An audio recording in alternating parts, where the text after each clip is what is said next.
வாங்க இன்னைக்கு பிரேக்ஃபாஸ்ட் என்னன்னு பார்ப்போம். முடக்கத்தான் தோசை, அம்மியில் அரைச்ச கார சட்னி. இன்னைக்கு டிஃப்ரெண்ட்டாக பருத்தி பால் செஞ்சுருக்கேன். என் பிள்ளைங்கள்ட்ட வந்து க்ரீன் தோசை பாயாசம்னு சொல்லி சாப்பிட வச்சுருக்கேன். அதுக்கப்புறம் வந்து இன்றைக்கி டிப்ஸு சொல்கிறேன்னு சொன்னேன்னே.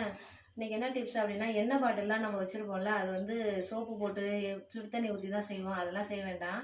கொஞ்சோண்டு ரேஷன் அரிசி எடுத்து அதில் அந்த பாட்டிலில் போட்டுட்டு வினிகர் இருக்குல்ல, வினிகரை போட்டு நல்லா ஷேக் பண்ணாலே அந்த எண்ணெய் பிஸ்கு எல்லாமே வந்துடும்.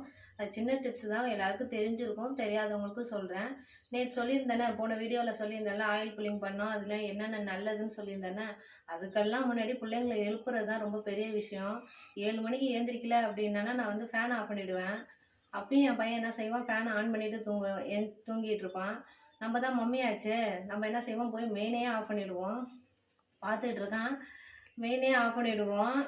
அப்போ வந்து சரி கரண்ட் போச்சுன்னு அதோட அவன் ஏந்திரிச்சிருவான். நாளைக்கு அவன் என்ன செய்கிறான்னு தெரில.